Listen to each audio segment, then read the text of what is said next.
साधं पाय आपटत एक लेकरू घरी आलं, वस्तूंची फेकाफेकी करत घरामध्ये गेलं.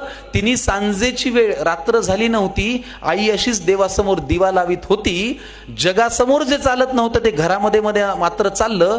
बाहेर जे बोलता येत नव्हतं ते लेकरू आई समोर बोललं. म्हणाला, खोटारडी आहेस तू आई, खोट्या मार्गावर चाललीस, आजपर्यंत माझ्याशी तू खोटच बोललीस. आशीर्वाद देताना काय म्हणतेस की माझं काहीच अडणार नाही आणि माझ्या बाबतीत कधीच काही वाईट मुळी घडणार नाही.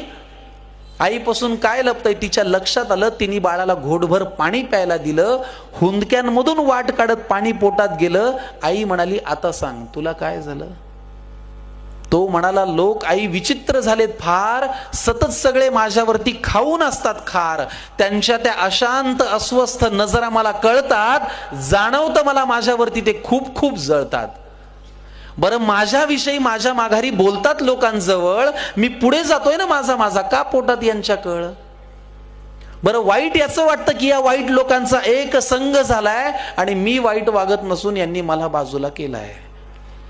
आई म्हणाली, बाळा तुला माझा प्रश्नच नाही कळला, मी तुला काय झालं म्हणाले, तू त्यांचा त्रास सांगितला. सोडून दे ना तुझ्यावरती ते रुसतायत का हसतायत, कारण तुला पूर्ण करायची स्वप्न ही तुझ्याच डोळ्यांना दिसतायत. त्यामुळे तुझ्या अपयशाची लोक पाहतायत ती सगळी स्वप्ने खोटी कर.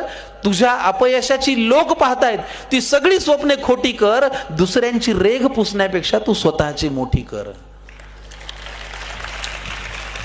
आणि हे केलंस तर तुझं खरंच काही अडणार नाही. आणि आई आजही तेच म्हणेल, माझ्या बाळाचं वाईट काही घडणार नाही.